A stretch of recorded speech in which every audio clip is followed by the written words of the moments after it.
All right. Welcome, everybody. It's great to have everyone here. So I'm delighted to welcome you on behalf of CLIC, our Center for Law, Information, and Creativity at Northeastern School of Law. I always forget what the actual acronym stands for, but I remember this time. I am extremely excited to welcome and to see so many familiar faces first, and to welcome my friend and colleague Michael Veale here at Northeastern. I don't know if you ever visited. I think it might be your first time here. So Michael likely needs no introduction for anyone in this field, but he's an associate professor of digital rights and regulation at University College London, UCL, my personal alma mater. Michael has done pioneering work in the fields of data protection law, AI, and technology governance. And he and I go back a while, and today he's going to present his work on AI supply chains, intermediaries, and other things. And we have another amazing speaker, John Basil, who's an associate professor here at the Department of Philosophy. John works on a variety of questions, particularly in moral philosophy and applied ethics, with a focus on AI and synthetic biology. I'm really looking forward to the conversation. Michael will start with a presentation. John will respond. We'll have a little Q&A, and then we'll open it up to everyone. Go ahead, the floor is yours. Hi, everyone. Thanks for inviting me here. It's great to be here. I want to present and to also have a discussion about a bit of a synthesis of work and a research agenda I'm doing recently around AI, machine learning, and its role in business practices, the political economy of it, and what this means for the governance of it going forward. So we broadly got the word intermediaries in the title, and anyone who's been studying information law or similar areas will just know how important intermediaries are. They are often the topic of governance. They are often the focus of legal regimes, where they say, okay, well, we've got information, it's flowing around. Where are the certain bottlenecks or actors in the middle of this space that we can regulate and use as a point of intervention? And in AI, there are plenty of intermediaries, because itself AI is structured in the way it works today through a supply chain model.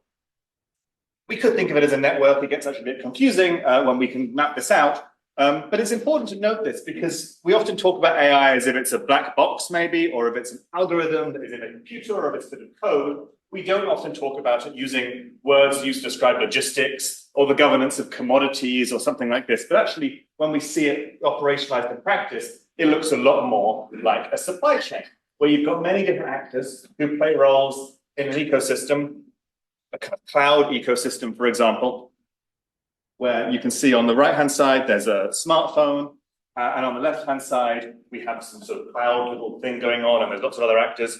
And we can see that these multiple actors actually are split when they are creating AI and deploying AI systems. Sometimes they might be creating or collecting data. They might be running the data centers used to train models with GPUs, graphical processing units.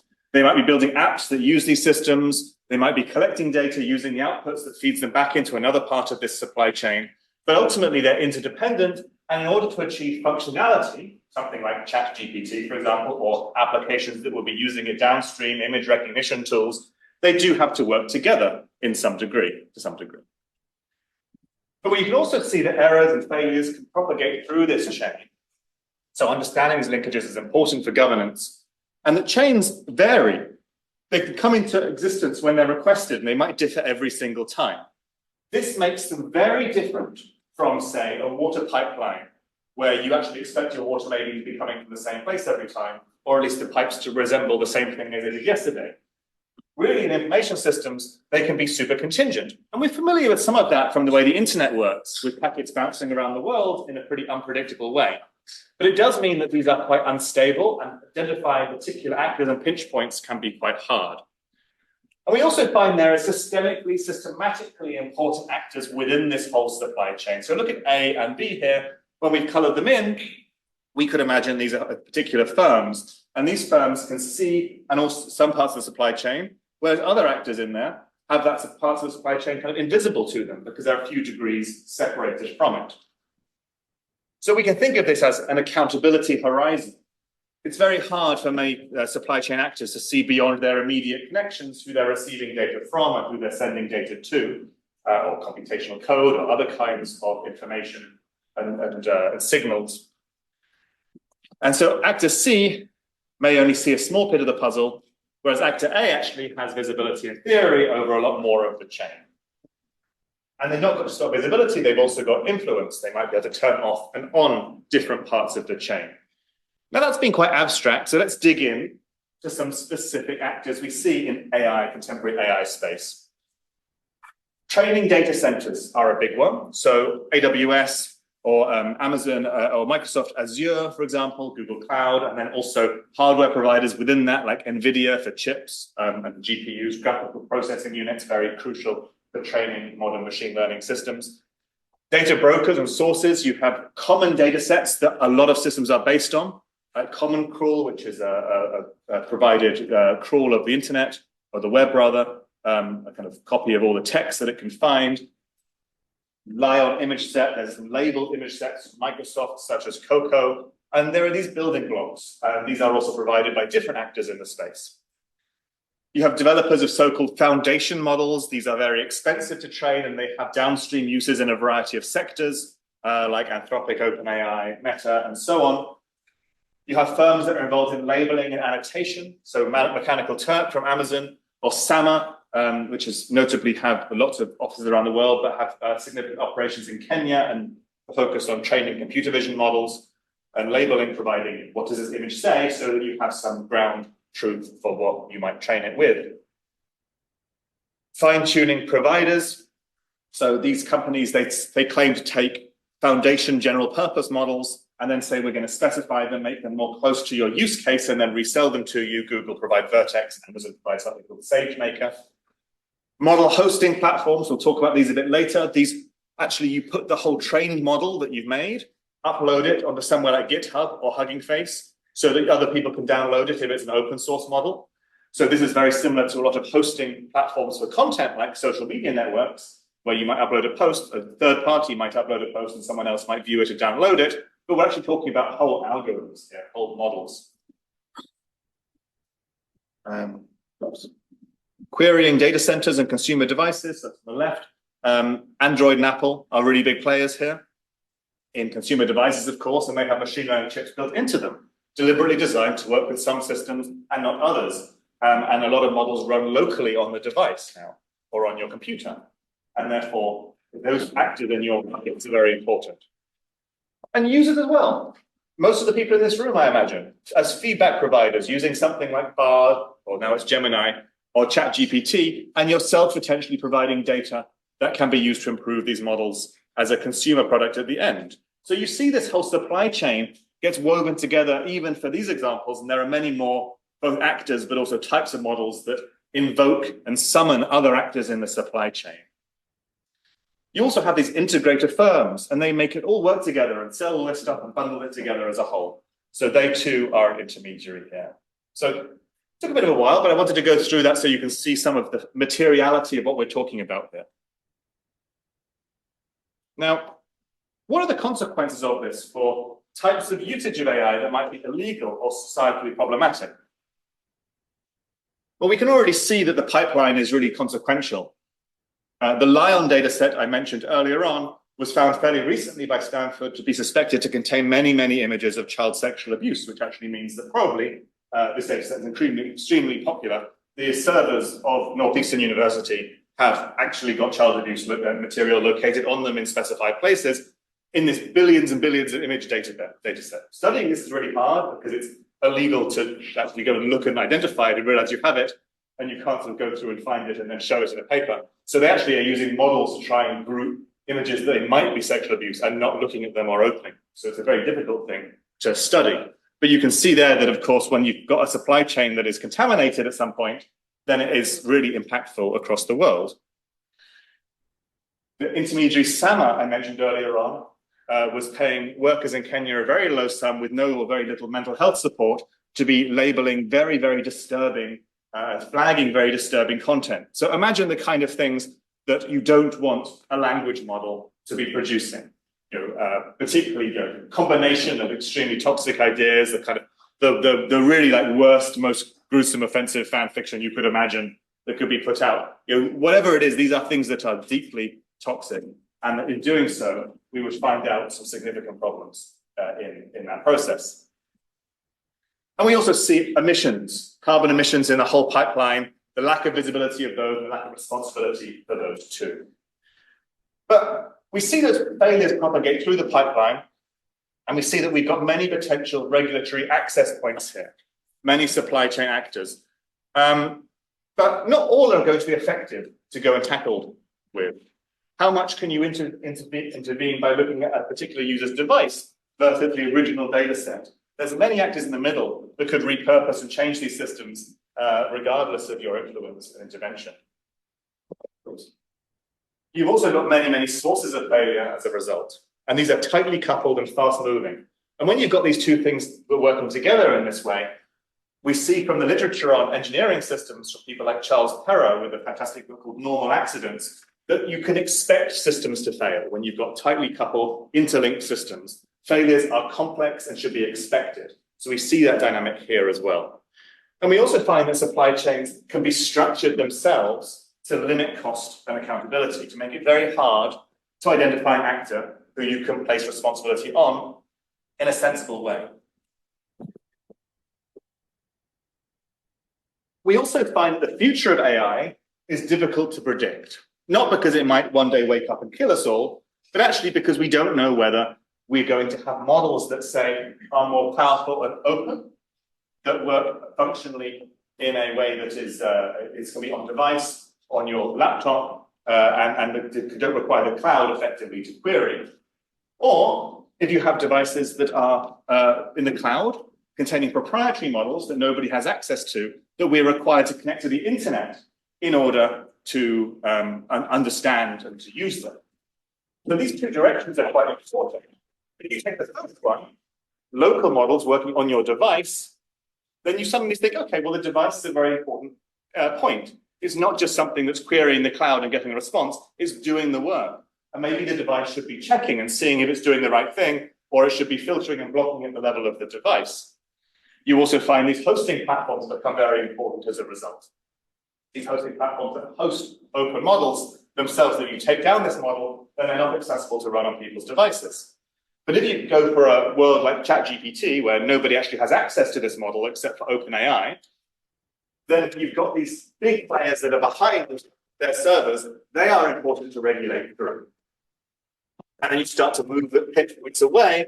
Actually, you get to a point which looks like PRISM and the NSA quite a lot, the kind of governance governing through the cloud, looking at the FISA rules in the US, where you see, okay, the FISA Act, heavily used to locate information in the cloud, to alter it, to display different information potentially. And suddenly you see governance looks more like making a very powerful cloud actor and then deciding what it can and can't do.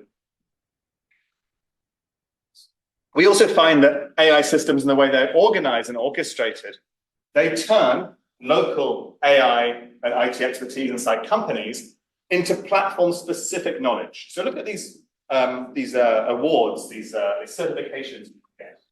You can follow these trains as a machine learning engineer who maybe isn't currently a machine learning engineer, but you want to be that and make some money out of it.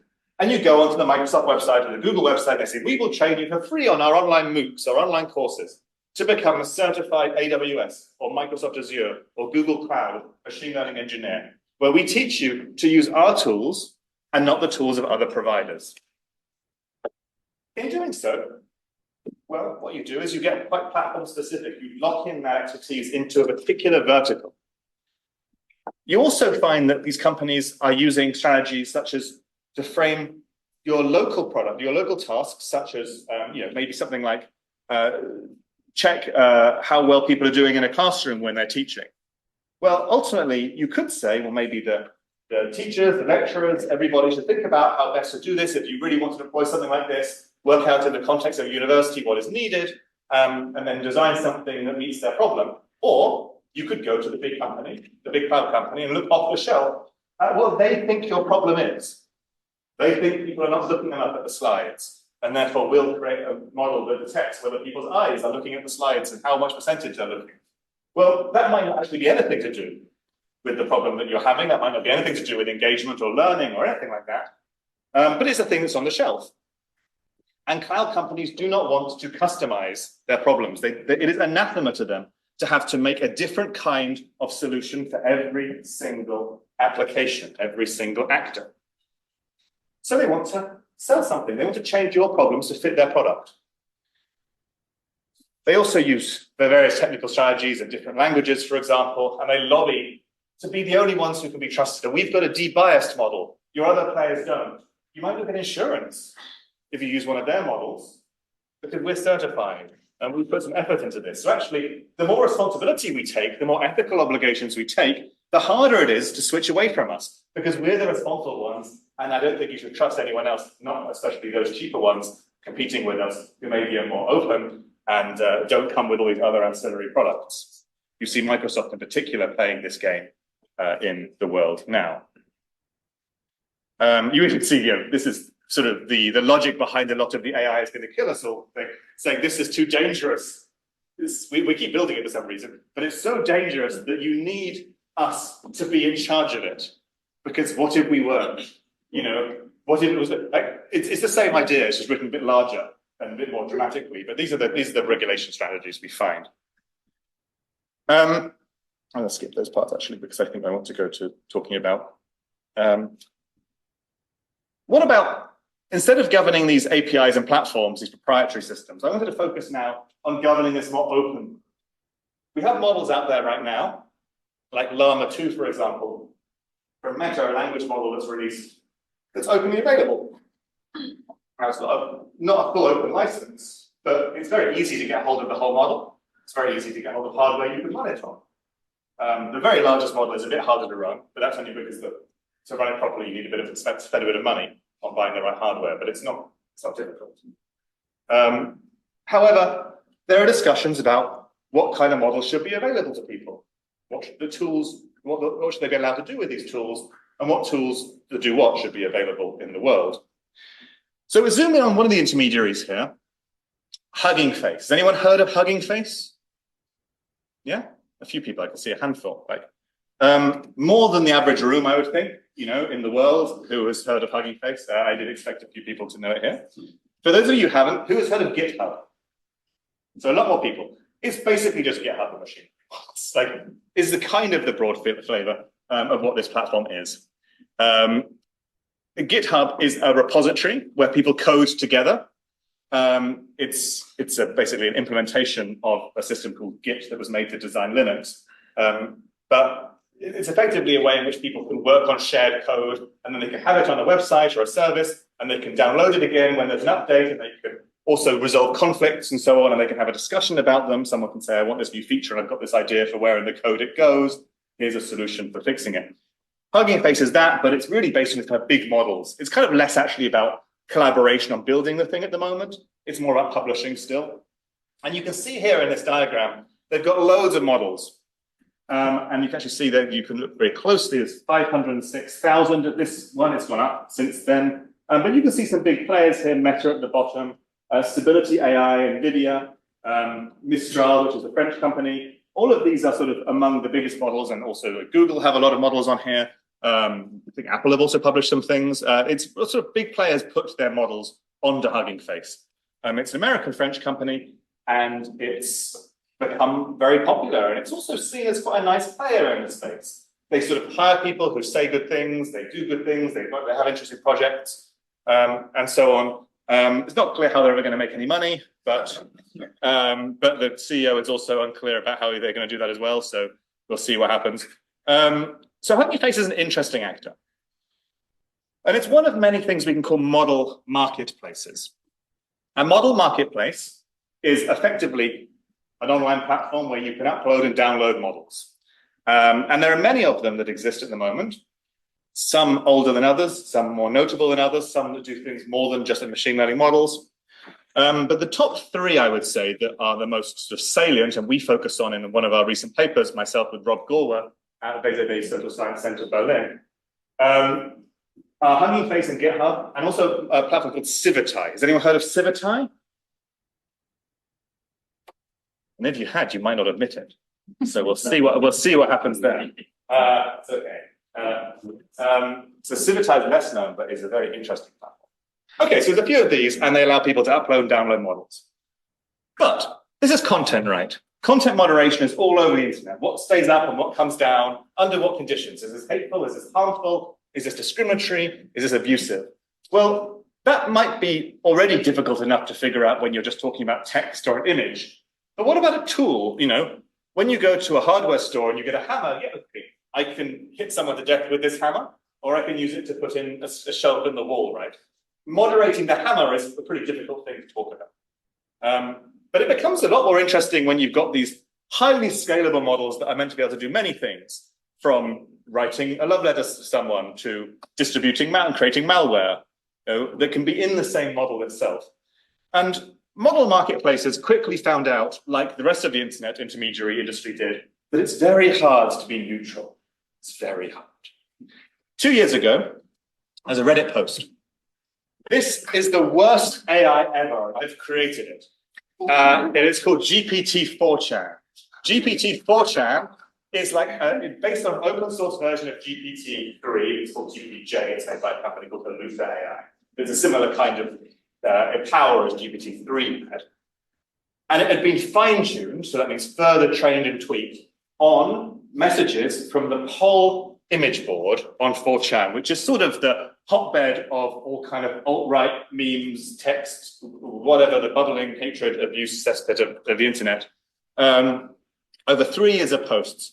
And then, not just that, but in a sort of bizarre experiment, the creator decided to unleash the model to then post 50,000 times on poll with what it had learned in response to other text.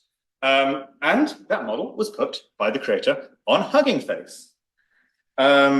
So Hugging Face, there are these forums attached to every repository. And these forums are very interesting sources of study. One of the first people posting on this model, she or he, I think it's she, said, the first one is just a member of the public, said, I'm not a regular here, but I tried a demo of your tool and I put my tweets in it. And the seed from my third trial was just something like climate change. And your tool responded by expanding it into a conspiracy theory about the Rothschilds and the Jews being behind it. And so you get a feeling for what this model is like doing when you're just putting in normal text, the kind of what it's putting out.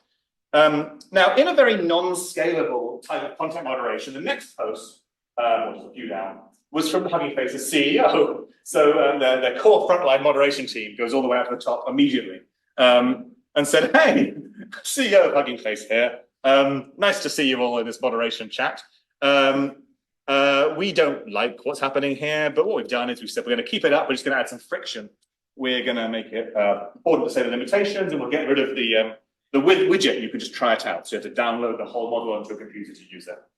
But a few days later, after discussion, Hugging Face did say, actually, we're going to disable this model. We're going to take it down, make it unavailable to download. This process is interesting because, you know, sort of in this microcosm, they went from an open, researchy, kind of libertarian approach to actually we do want to take this down, but under what standards? What are the actual rules they either are or could be applying in this situation? Conceptually, there are 3 kinds of rules you can apply when you think of models as tools. You might say that we're going to regulate their intended uses, so what people say they're going to use them for. That's pretty easy. Like if you sell a hammer and it's like, this is a great hammer for bashing someone's head in, you might be like, we're going to actually not let you sell this hammer, rather than this is a great hammer for putting up a shelf. Okay, pretty easy because you just read the description. Normal content moderation. Okay, cool. Realized uses. Did someone use this hammer to bash someone's head in? That's more difficult because you need to get evidence about the world. You know, actually we have a whole criminal justice system that sort of struggles with this. And so the idea of collecting and understanding and appraising that is not always the most interesting thing, the easy thing rather, as many of you will be either learning, I guess, in one of the terms that is around this one.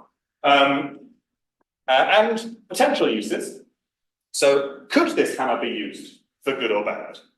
That's also difficult to reason about and to speculate about and it's quite difficult, but it requires some analytical evidence. Now, I'm probably using all words incorrectly, so the philosophers are going to shoot me later, but that's okay. They're not scribbling really difficult, really like fast, so, oh, damn, okay.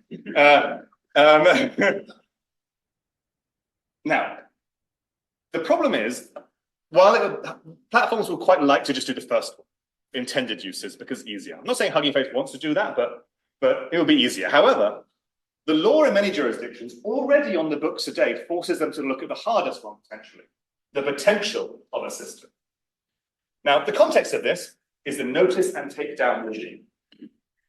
This regime is basically in every other jurisdiction other than this one in the entire world, functions in a relatively normal way. It means that if something is uploaded to a platform and it is manifestly illegal, that platform cannot be sued over it until they're told of its existence and refuse to take it down. Now, there are problems with this as well. It's not a perfect system, but that's just how most of the world functions for internet law. The United States has Section 230, interestingly not of the Communications Decency Act, of the Communications Act 1938, I think. It's just everybody cites it incorrectly in the whole of this country. Unclear why, but yeah, so make sure if you cite Section 230, check which act it is actually from. Otherwise, you're going to annoy like 2 people in this country. Very, very not sure. Yeah. So yeah. So basically, it's a takedown regime, whereas Section 230 says, except for some content, you're fine that you can't be sued under any situation as a platform. Okay, but the context is almost every other country. And in the UK, which is my island, where we are from, then I can note that we have the Terrorism Act 2000 that says, effectively, when you read it, would imply that models that produce information useful to a person, say like bomb instructions, would be illegal. So it's about whether they could produce it rather than they have. So if you provide a model and the model can tell you how to make a bomb, well, that can be treated like a bomb instruction manual under UK law.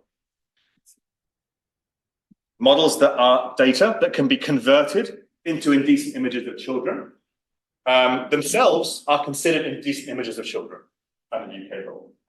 Now that can be, you can think of that in a more simple way, to say like a password protected zip file can be converted into, with the help of a password, images of indecent images of children.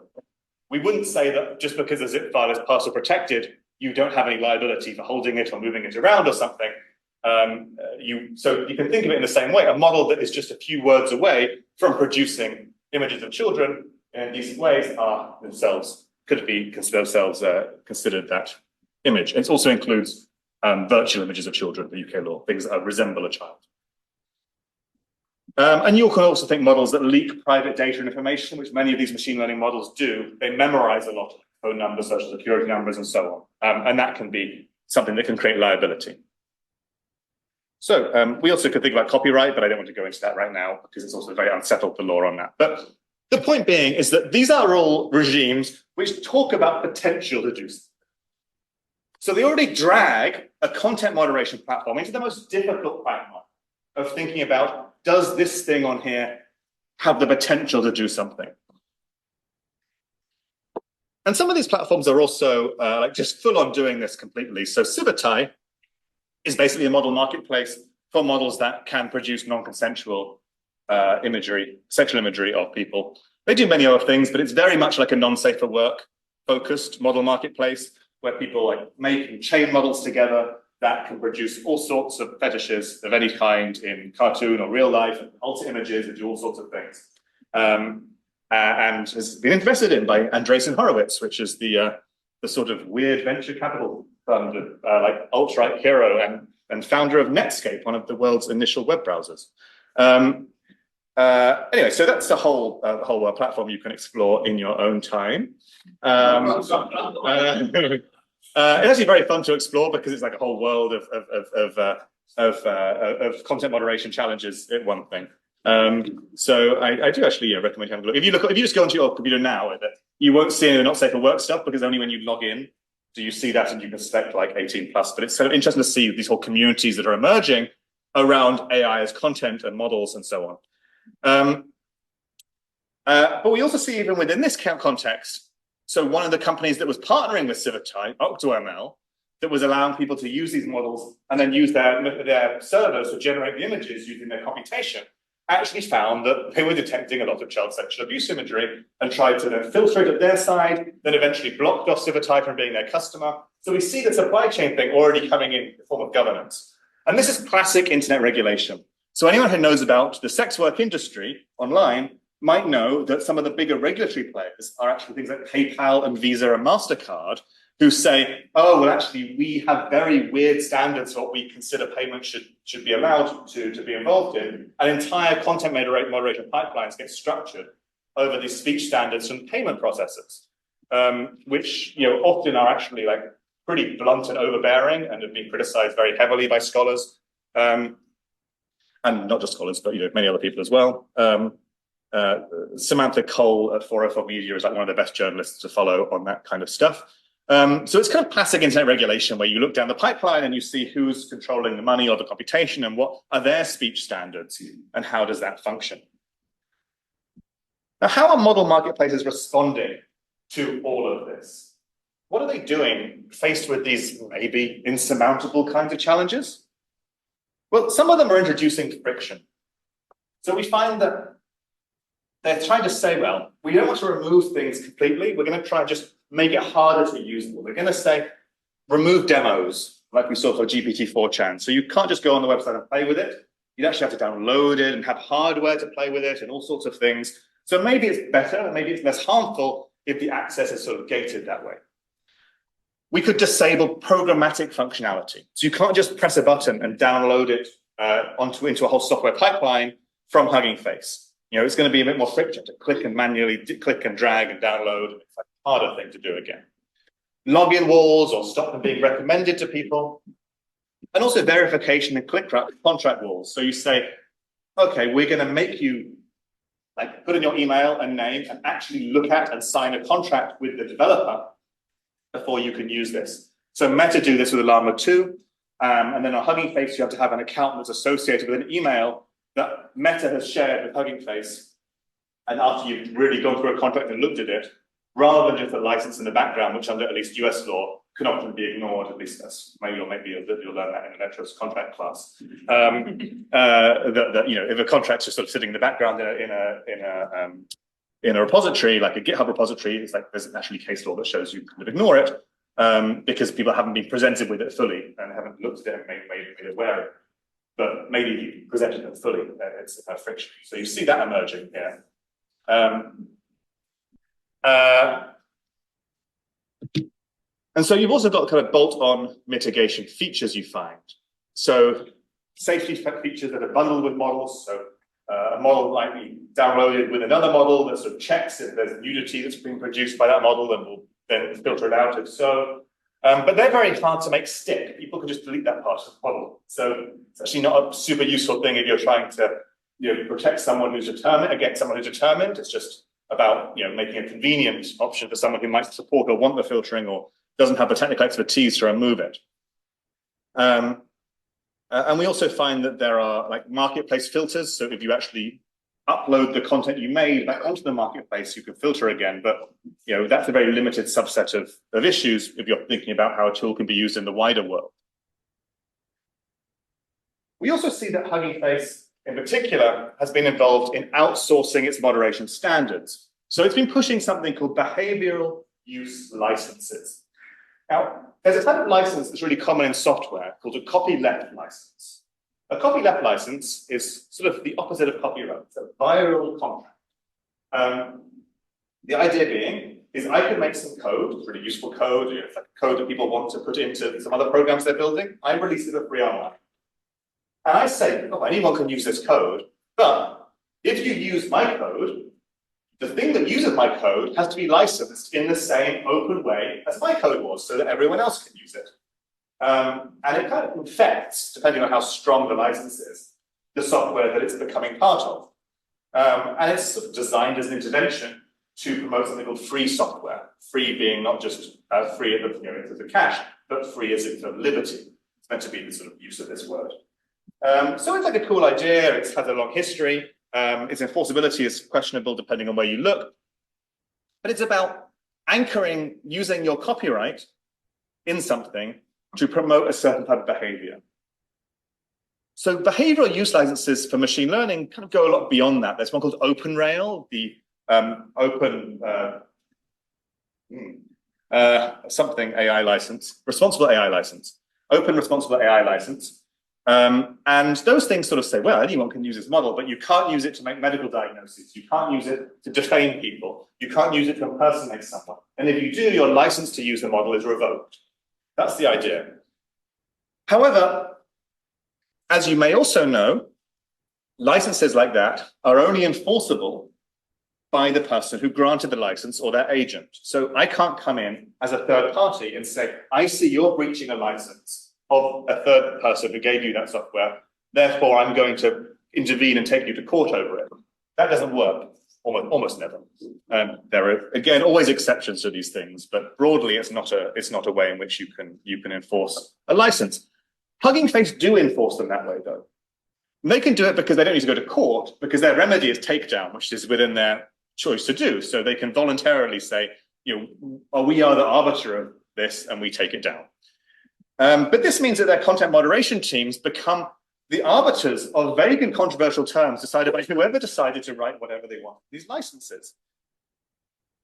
So you look at the OpenRail license, which Hugging Face promotes specifically, and it has things like, are you disseminating verifiably false information? Or are you disseminating personal information that can be used to harm someone or disparage, or has the effect of discriminating?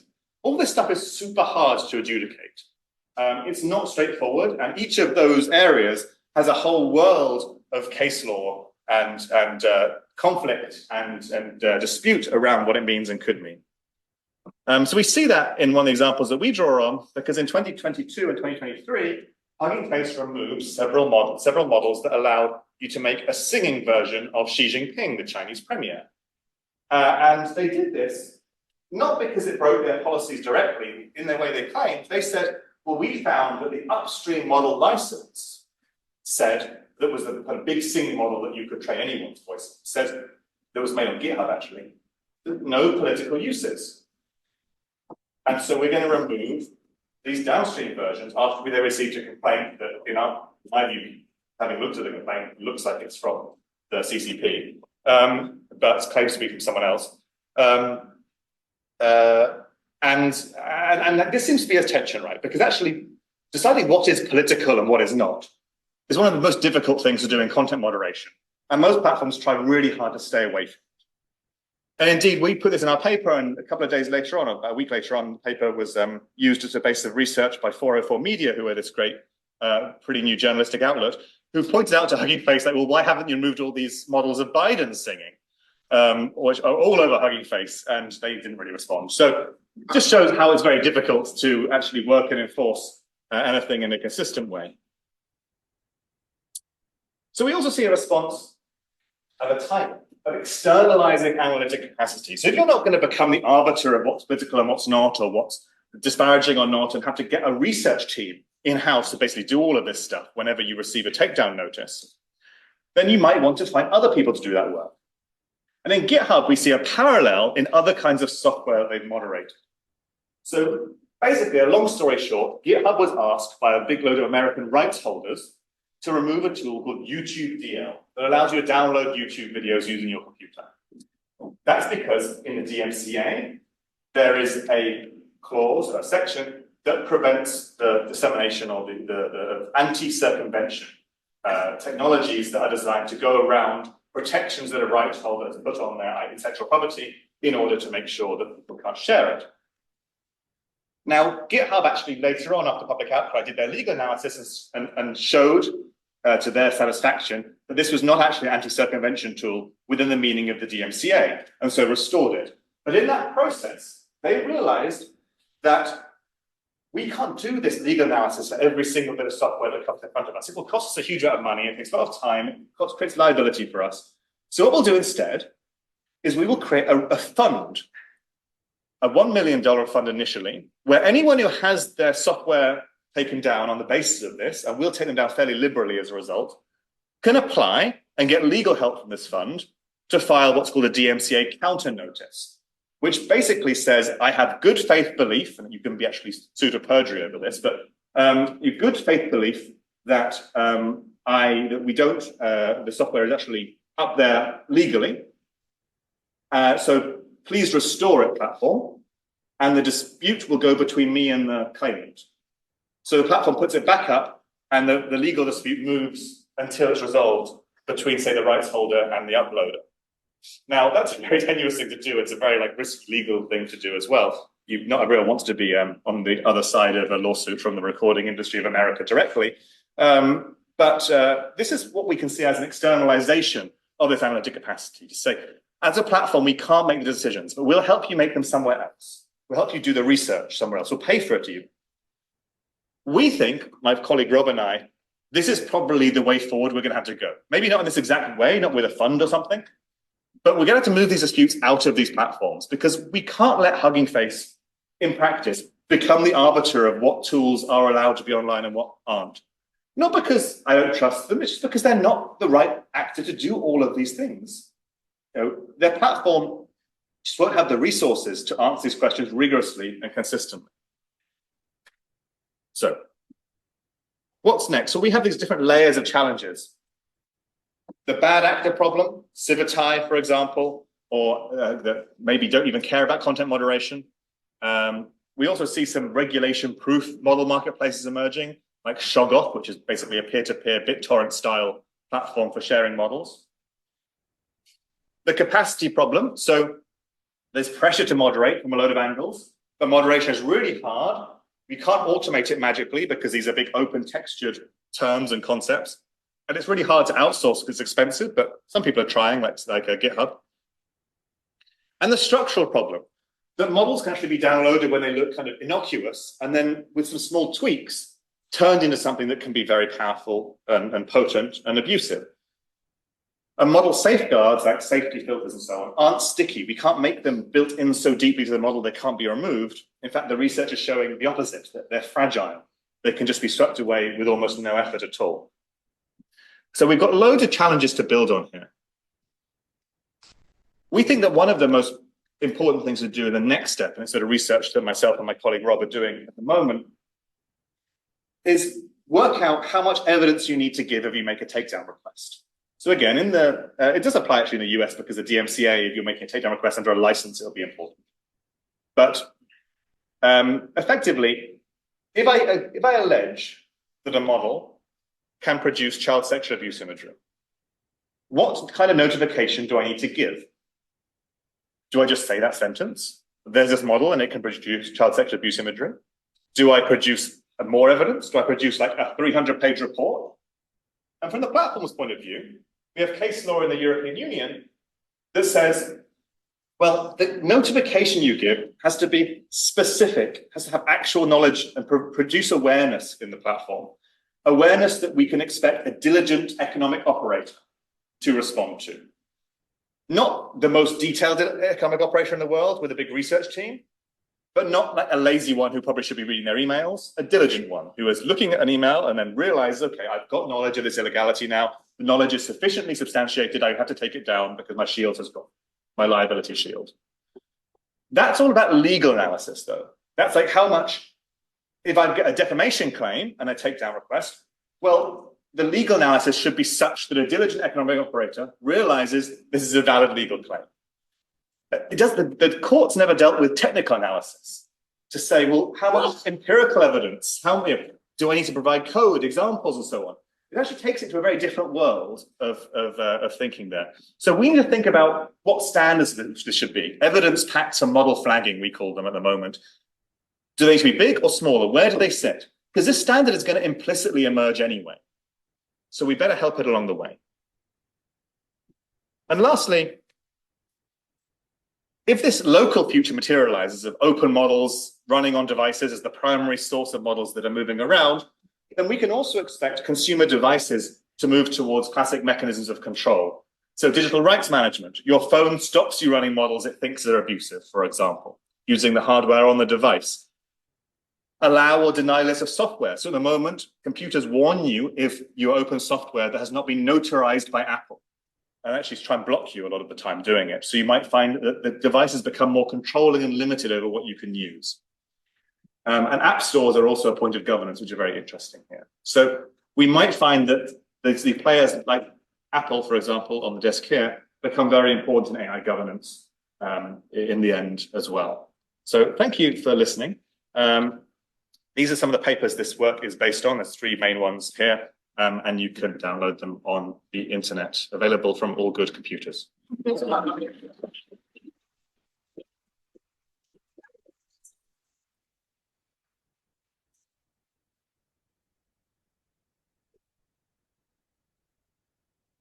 going to sit here. I'm going to just let's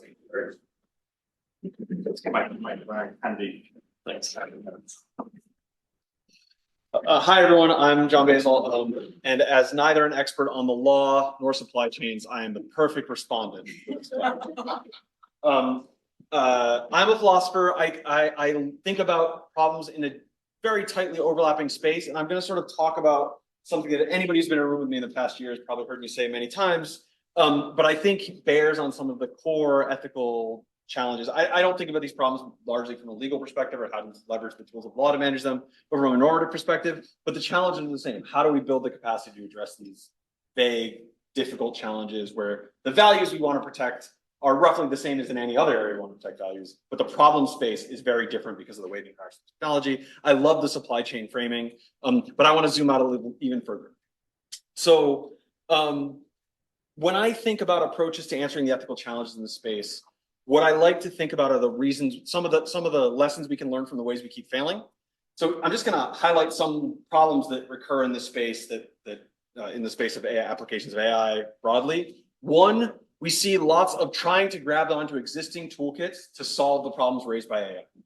So we'll grab something off the shelf from biomedical ethics or something like that, anonymization, for example, of medical characteristics, and we'll use that as a tool to protect privacy.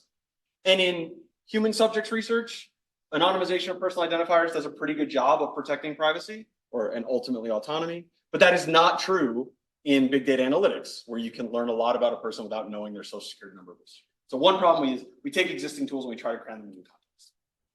Second kind of problem we face is that a lot of practitioners, a lot of people who want to make pronouncements or deploy these tools or provide normative guidance about these tools don't actually understand the technologies. The case I usually give, because I'm usually talking to philosophers, is autonomous vehicle ethics, where philosophers have talked a lot about trolley problems, and they've really seen autonomous vehicles as being in real life instantiations of trolley problems. It's like the first time anyone's wanted to talk to a philosopher since Aristotle.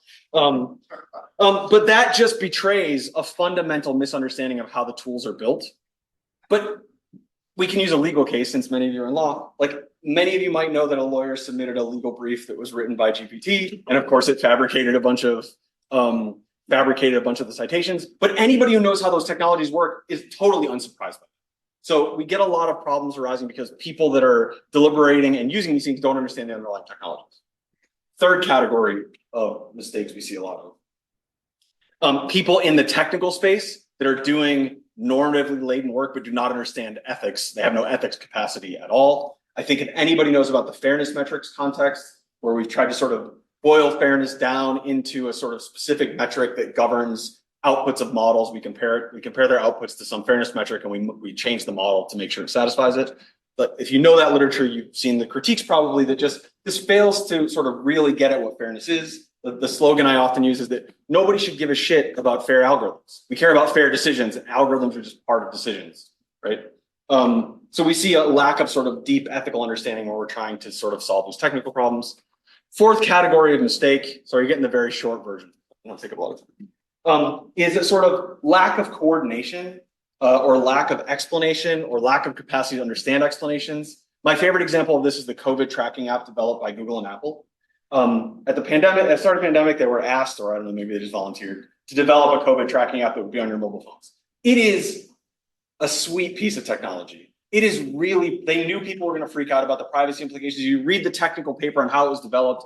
It's extremely careful. A lot of the work is federated. Like, they never know when you were near someone else that had COVID, but it can send the information so that someone was near you. It's really quite clever.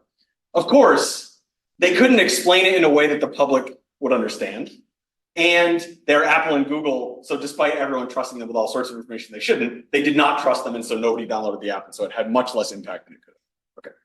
So what should we take away from these categories of problems? And there are other. Well, one thing you might say is like, we need to make sure people really understand the underlying technologies. We need to make sure we're building tools that are apt for the context we're trying to solve normative problems in. We need to make sure that technical practitioners understand ethics. And we need to make sure we're coordinating and making sure the public understand them.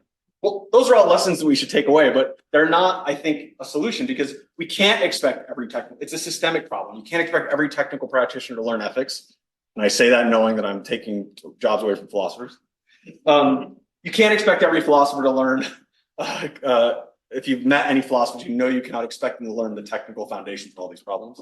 Instead, what I want to say is that in every other area where we manage the ethical challenges and social challenges and legal challenges raised by a technology, we have an ethics ecosystem.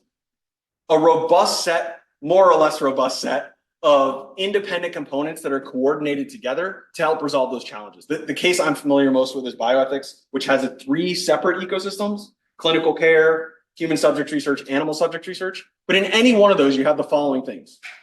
You have ethics infrastructure, that is like oversight infrastructure, protocols, the norms people are supposed to follow, the checklist that individual practitioners use to sort of make sure they're doing the right thing. You have policy and governance that reinforces and incentivizes those norms. You have enculturation, education, and training, like for doctors early on and researchers. You learn early on about IRBs, how they work, what the code of conduct is, what your values are trying to preserve and protect. What we did in the past is so horrible that we now have this massive infrastructure. There's training for all of that. We have research and translation sort of capacity. There are people that are doing research on the cutting edge of human subject research and ethical challenges, trying to revise the ecosystem. That gets translated into practice. There's a shared set of concepts that everyone in the ecosystem understands. Informed consent means something very specific to people doing human subject research. It's not whatever intuitive view you have about informed consent is. It means meeting 3 specific duties: informativeness, disclosure, and non-coercion. And there's more specifics about that. And so there's shared concepts. There's also just interdisciplinary or disciplinary practitioners. Like bioethicists are not lawyers, they're not philosophers, they're not doctors. Maybe that's where they started, but that's not what they are. They speak across those languages and help translate across the components of the ecosystem. And that's true. I want to say that's true, that the law has an ethics ecosystem. I think it's just called the law.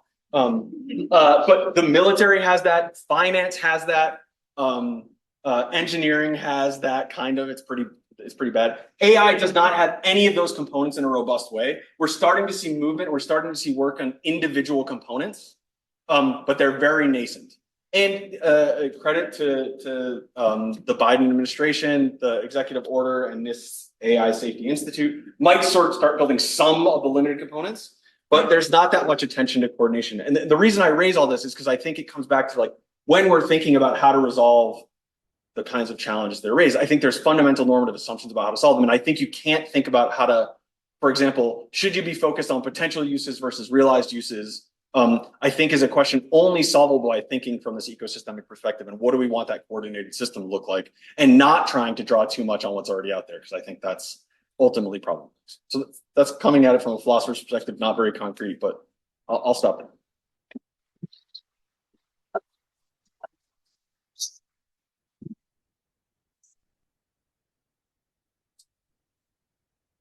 So we don't have a mic, unfortunately. As you saw, there was an IT person that tried to figure it out. So we're going to project as much as possible. And hopefully all of you can hear. So I'll ask the first question, and then I want to open it up to everyone in the room, since we have a lot of expertise and great people here. I guess what I wanted to ask, perhaps Michael, but I'm also interested in John's reaction, has to do with, I think, particularly for the students in this room who don't sit in rooms where people talk about AI all the time. You're probably not, you didn't know what to expect when you came here, and you might have had an idea that we would be talking about dystopian futures. Or not. Right, or like celebrating some sort of potential futuristic idea. Can you explain this technology? Right, so you might have imagined that we would be talking about these futuristic things.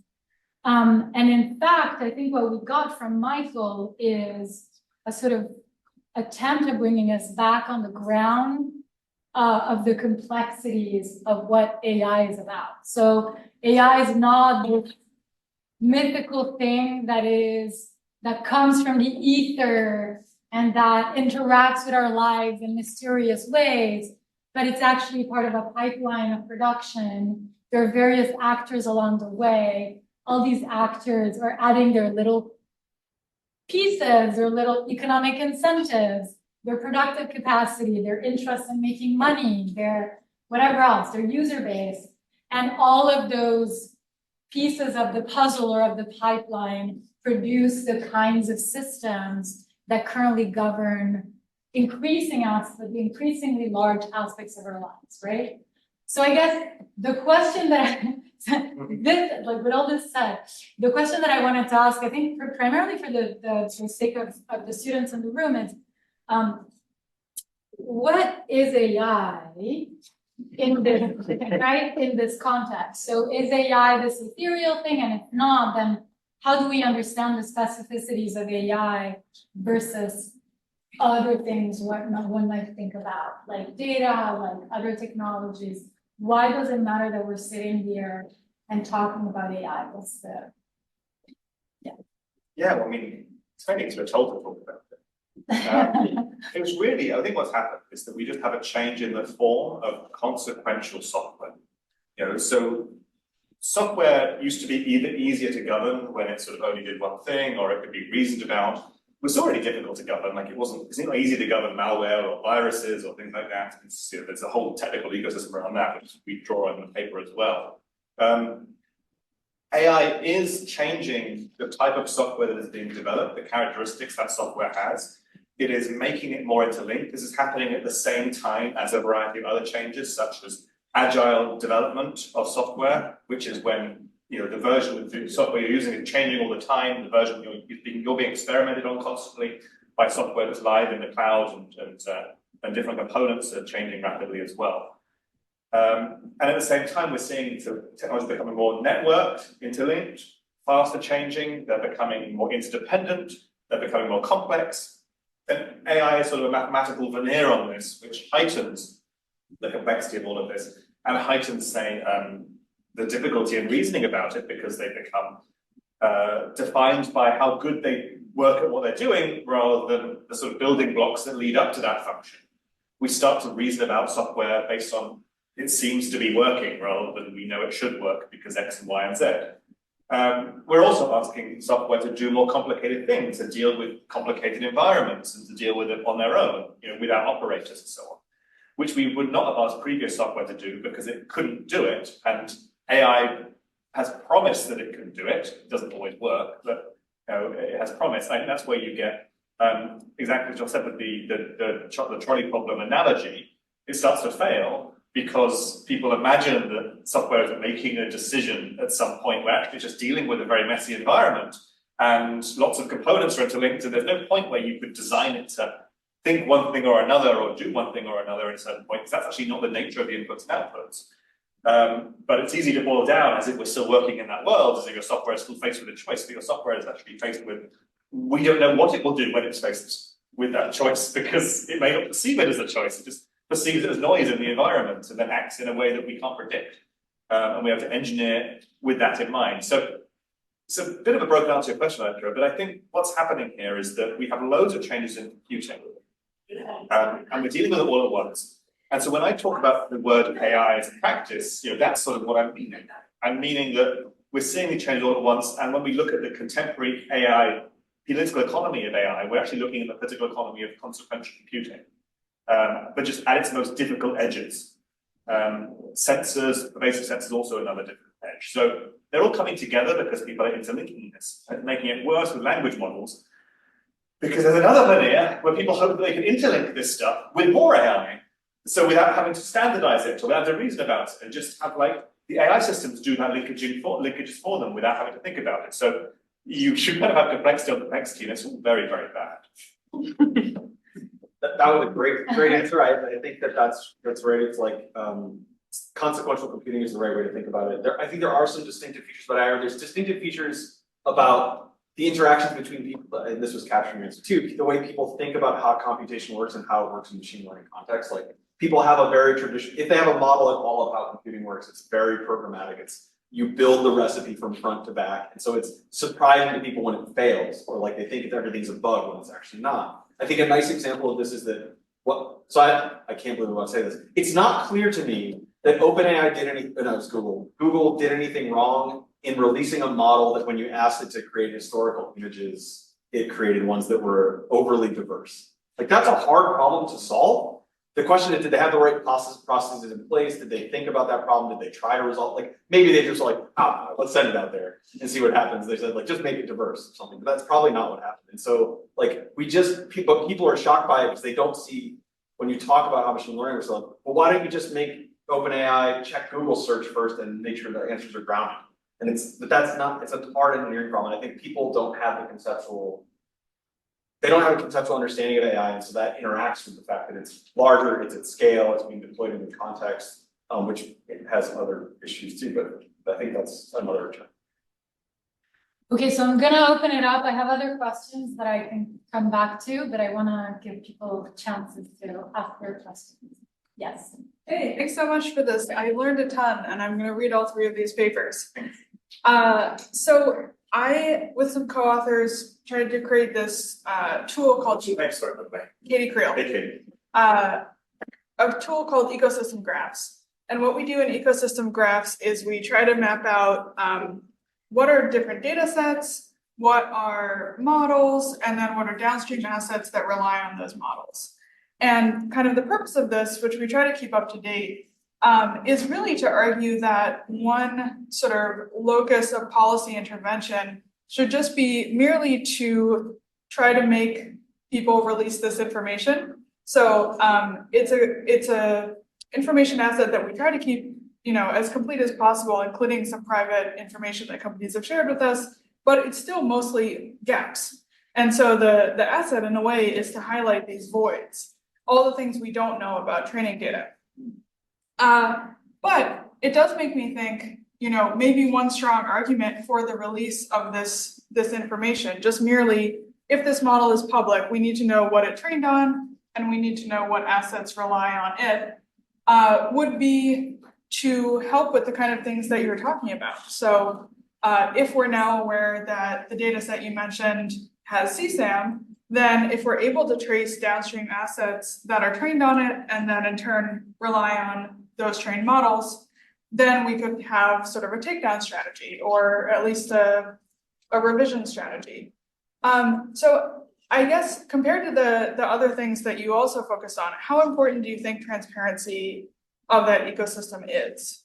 It's a really great question, thanks. And I'm looking forward to looking into your project as well, because it sounds great, and to read your papers on it. So what I'd say, I think, is she links to another paper I wrote with my colleague Kira Mattis at HKUST, and we were looking at certification systems for machine learning and what they could learn from sustainability governance. The reason I say that is because there's often 2 visions of governance and computing, private governance. People draw a lot on web standards, IATF, those kind of things, because it's areas of governance that computing people are familiar with institutionally. So in your world, I think you'd end up with like W3 Prov and things like this in the data provenance world. And as I'm sure you know, I might be very unfair with this. A lot of that stuff is failed. It produced a lot of papers for people on the semantic web. And people say, well, if only we could track this and this and this and figure it all out, then the world would be great. In practice, the world isn't great, and because no one will ever implement these standards, and because no one will be governing them, and they're actually quite endlessly hard to do, and they're confusing even the people who wrote them. I can't read the papers that are about them because they make also no sense to me. And it's unclear what they're trying to prove in these papers about like W3 Prov or so on. Other than make a case that people should one day maybe use a standard and figure it out themselves. So data provenance is kind of key. We ran a Dagstall, I was part of a Dagstall because we ran a follow-up on this area on accountability, and Jat Singh, my co-author here, is very good on this. However, in sustainability governance, we see a similar thing in commodity certification. It's called chain of custody certification. So this is the idea that if you buy fair trade coffee, then on one hand, the farmer should be certified fair trade, which means that at some point every few years, inspectors have come and they've got this certificate or whatever. But also everyone who it passes through the hands of needs to have a sort of lighter certification called a chain of custody certificate to make sure they don't, which they do all the time still, swap the coffee for like some other coffee. So typically you get, organic happens all the time. You are eating things that aren't organic because the coffee is not organic because the organic coffee actually tasted quite good. They could get quite good objective price on the market if they swapped it for some crappy coffee in the supply chain somewhere labeled as organic. So they get the organic markup on one and they get the high quality markup on the other, even though there's only sort of one organic label to go around. So it's meant to be stopped, that fraud is meant to be stopped by chain of custody certification. Now, I think the problem with this and why I bring it up is because the world of machine learning, I think, needs to learn more from sustainability than from technical standards, because a lot of, in practice, you can lie and misrepresent your stuff on this, you can not fill it in properly. So it requires a whole institutional surrounding of certifiers and auditors and so on that is much richer than a kind of computerized metadata machine. Otherwise, it doesn't really work. I think we've seen that in the web. So I think I'm really excited about both your project and the possibility of that kind of governance as helping. But I feel like to do it, we have to move away from the technical standards world and take inspiration from elsewhere, while also retaining the good things that can be automated from technical standards world that are not currently present in sustainability and don't reflect the informational worlds and so on. Thank you. Cool. Thanks. You have a question? Yeah. Hi. Thank you so much for Click for organizing this event. My name is Elite. I'm a PhD student at the intersection of philosophy, arts, and AI. And so the question I have was with the supply chain framing of it. So you can go back to supply chain, go back to the raw materials where it all begins per se, where you have data. And then you talked about the layout that data set that was corrupt per se with these images that weren't necessarily valid. But then with AI and it being generative, and we talked about the not safe for work images, you are producing that raw material or the data in the process, so that in that process you have these images that are being produced that are being cycled back into the internet because that's what's being consumed as you update these models. So then the consumers become the producers of the not safe for work images that are being put into the data. So how does that work when you're trying to regulate something that's cyclical in the middle of the process, where that the bias is being integrated on and on? Yeah, I think there's a few to answer that question, some of which I'm not qualified to answer. So there's the question of what happens when you recycle images inside the machine learning chain? Does the model start degrading? And there's a lot of research on that to my understanding, is quite inconclusive at the moment about what really happens in the broader dynamics. Some people say it will destroy the models irreparably. Some people say it's actually okay. I think you have a lot of problems in governance in general when you have feedback loops. And we tried to there was a feedback loop in the diagram I put up to begin with that tried to capture some of this as a sort of one of the flavors of dynamics. There's no good answer to this, because you then suddenly start to look at forms of governance that might mitigate those loops, like do you require watermarking in order to try and say that feedback loop can be filtered out? If so, well, where does that get obliged? At what point is watermarking obligatory, and who is overseeing that, and who is checking all of this? So I think you've got technical means to mitigate the loops. You could also see them like pollution in a way and start to govern them again like the environment.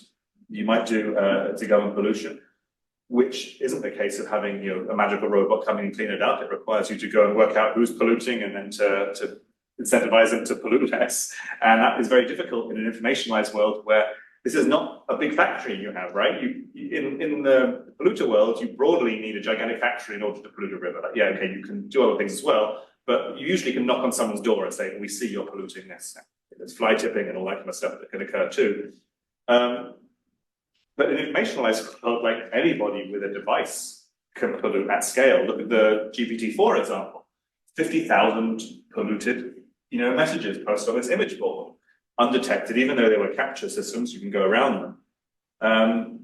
So yeah, I think that we will struggle in this because you've got the stakes become a lot lower, and it's related to say Jonathan Zittrain's work on generative internet that we cited it in here about Governance becomes very difficult when everybody has a very powerful bit of technology, because our usual mechanisms of finding the bottlenecks don't work at that point. So interesting to see how it goes, but there's no easy answers.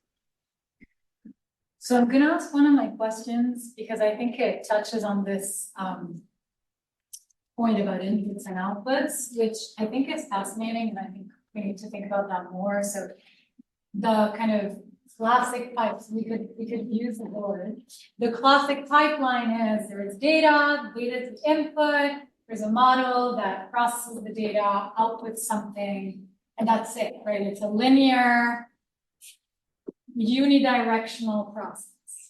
But in fact, what seems to be happening, or the way that, for example, you've been talking about some of these models, is that the models themselves are data, or could be treated as data, potentially under data protection law even, or in general, they're kind of produce pipelines of data and their data themselves.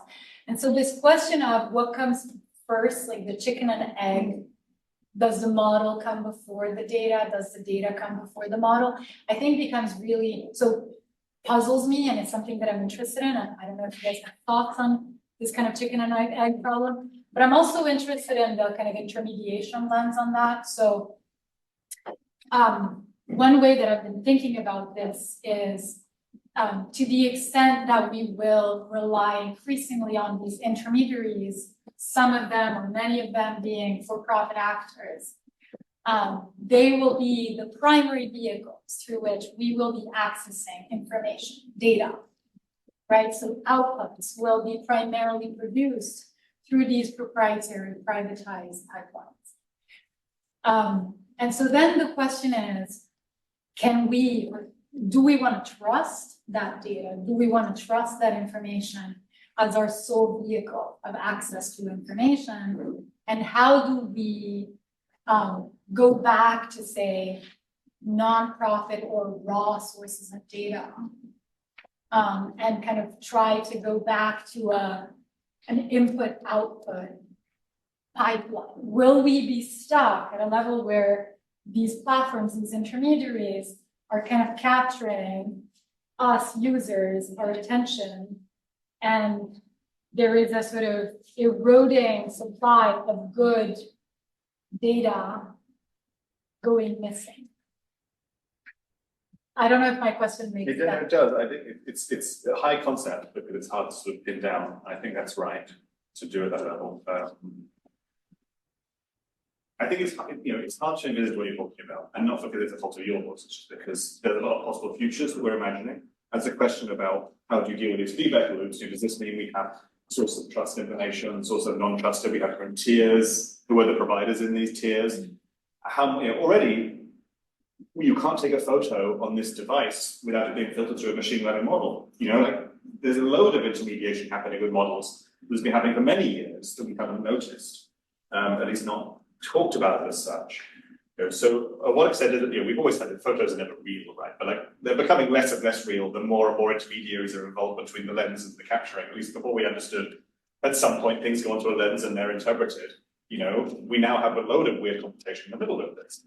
And if that computation gets added to with watermarks that try and say, well, this is a real photo, just trust this company and this company can check them, and so on. I think we have a very complicated informational ecosystem now.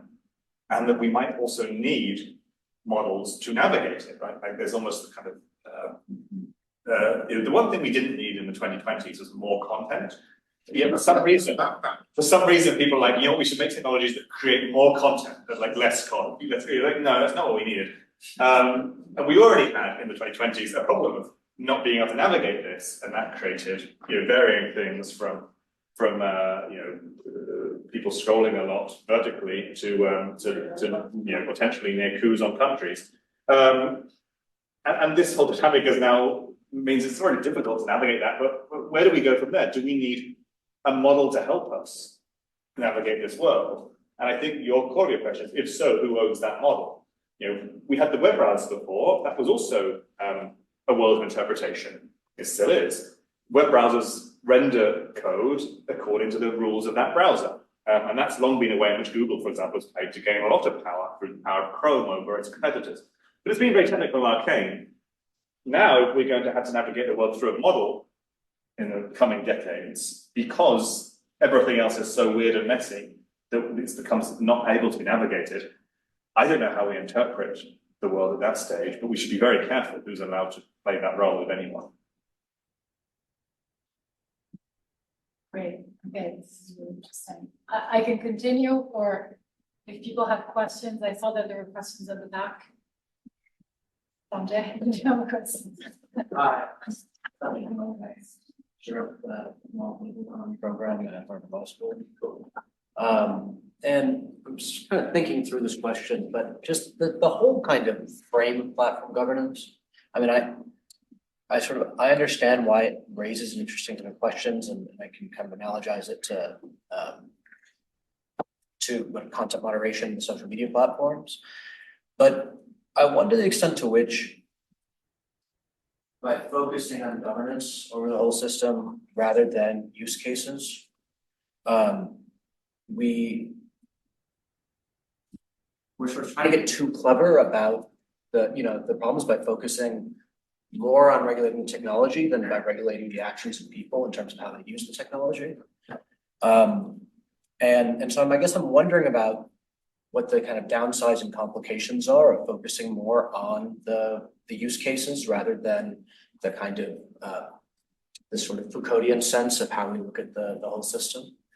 And I also wonder, I mean, in your analysis of this market structure, where you sort of took us through all these different players, where are the choke points in that, where you have fewer players, fewer and potentially larger players that might be, that would seem to suggest that would be those would be the easiest places to regulate simply because it's so much less diffuse?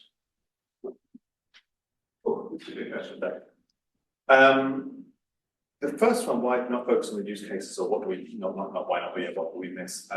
There's a few reasons. I mean, by doing this project, I'm not suggesting that this is the most important way to govern or look at it. I just think it's a way that people are going to have to make decisions in that space, and therefore we should be analysing what they could and couldn't be, because like I said, these platforms are faced with these requests today and are making weird decisions today, and I think they're not going to just stop doing that, because even not doing something is doing something.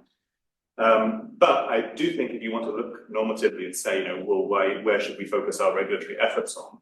The reason why this matters is because the way the supply chain is being structured by many of these powerful intermediaries, by the ones who occupy the A point in the first earlier diagrams, is to make the users at the use case point into like hapless liability shields. So what happens is, when I was trying to go at the beginning, I know there's a bit of two disjointed topics sort of woven together in this talk, so it's not always the most clear, is that the platform strategies are really to distance yourself, to make it very difficult to apply responsibility anywhere that's sensible. When we look at the EU's AI Act, that is will be fully passed soon, that does focus heavily on when technologies are purposed to a certain end. And in doing so, it will create a whole group of small companies who take general purpose technologies and turn themselves into liability magnets in order to try and make a quick dime. They will be selling, technologies to emergent services providers and so on, which the big platforms would never dare do because of the liability concerns. And they will take the liability risk as a result, but they won't be able to analyze how these technologies work because they're being meshed with supply chains. They won't be able to have any agency or influence over them, and they won't be able to therefore exercise the duties to make, discharge any duties to make these technologies responsibly. Or rather, they will be heavily technically, legally, contractually constrained in how they could ever deploy this, because they are going to be rule takers and technology takers from upstream. And that's why it is important to look at the whole platform system, because the system is designed to try and make us focus on use cases. And it's designed, the political economy of it is pushing us to do that. And the reason it's pushing us to do that is because that's where these platforms would love the liability to fall. And they also know that if it falls there, they can sort of do their generic thing. And these end actors will have an impossible task of going whack-a-mole. And I think that's why it's important to look at this broader picture. Now, we can try and do this, and we can try and say we're going to come down hard on the use case providers if they're doing anything wrong, and we'll try and force these upstream actors to change their behavior because they won't have customers anymore because no one wants to take this liability magnet position. I don't think that's a very successful strategy, and I think that it's also a bit, executing will be very difficult. Or you just legislate the liability up the supply chain from the use case. Well, you could do, I would like to see people try to do it directly. I think because of the general purpose nature of them, it will be very wary to do this as it stands. You can certainly do that, but you can also, the companies will come back and say, well, that's like suing an electricity provider for providing, the electric chair or something like that. They're wrong about that because they're involved much more in the political economy of structuring it. But that's exactly why we have to unpick what's going on here in those strategies in order to illustrate that it's not the use case provider that you have to focus on, just only you have to see how this whole chain is being structured. Otherwise, I think a kind of blunt way of regulating won't work either. So you have to be intricate. So I agree. I would love to see more liability flow up, but we have to construct it so it sensibly can flow up. The second part of your question, just briefly to notice it more, which I've written down, but where are the choke points of fewer, so I can't go there writing. A lot of them are in flux, but the ones that are pretty stable are the chip manufacturers and the consumer devices.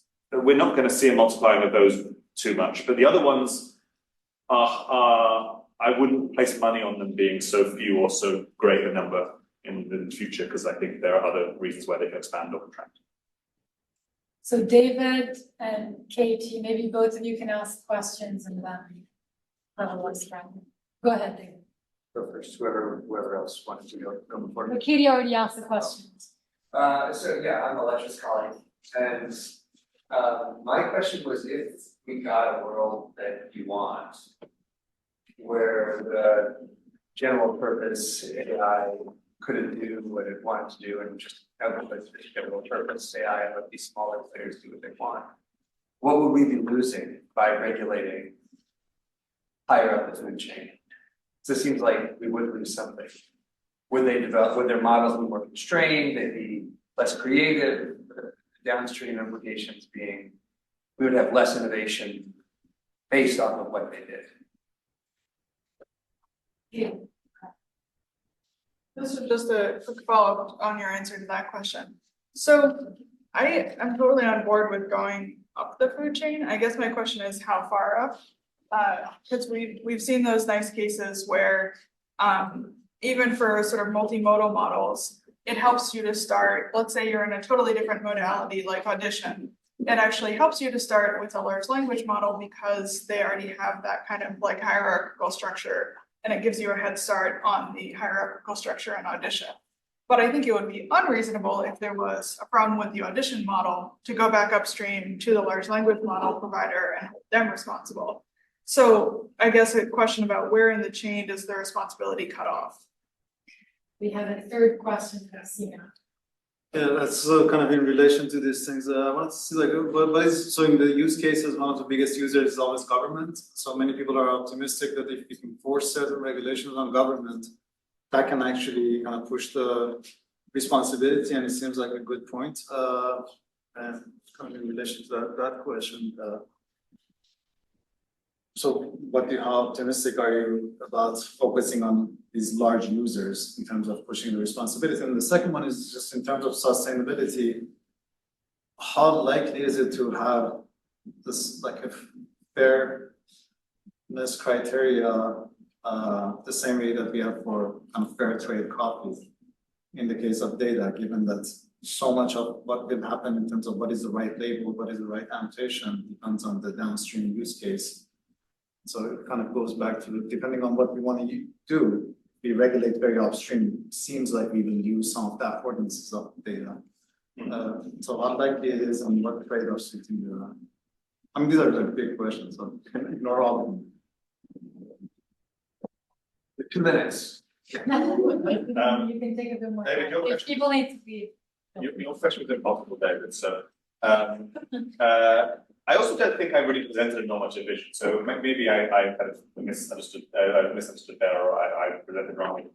But I think if you were to take a normative vision, that you should hopefully restrict these things. I mean, the reason I didn't present one is I don't know if it's possible. I think it's what would it look like? The genie's already out of the bottle for a lot of this stuff. You start to regulate people not doing it. If the idea is general purpose models that are available should not be able to be used in certain ways, is that technically? If we don't have good evidence that's possible technically to foreclose certain uses reliably, is it contractually? If so, who is bound by these contracts and how many actors that don't care about contracts exist in this circulation? And do the uses we care about work in that dark world, like scamming and fraudulent emails and all these things which no one is gives a flying monkey about whatever contracts people are going to be bound by.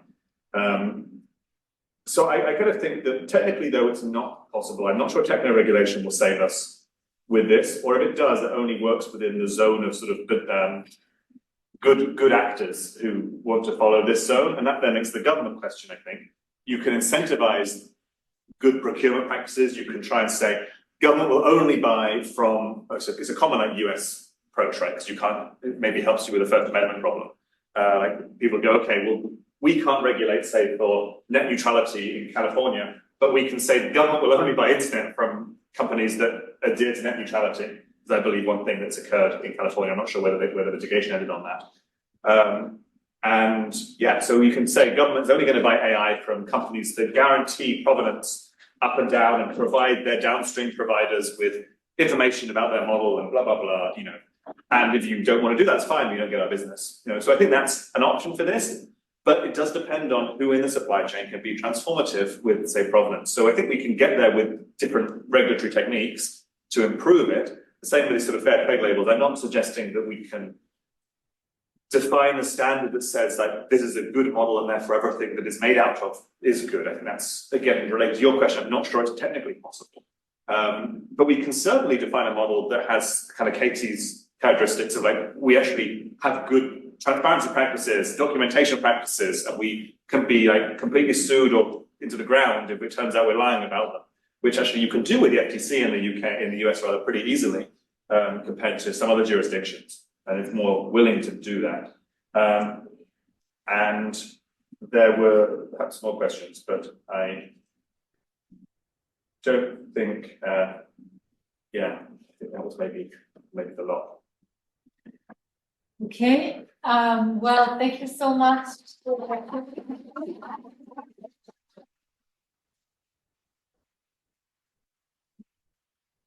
Blake will be organizing another event next week with Ignacio Cofone on his new book, so you will get notifications on that if you're interested. Thanks to everyone who came, and we hope to see you soon.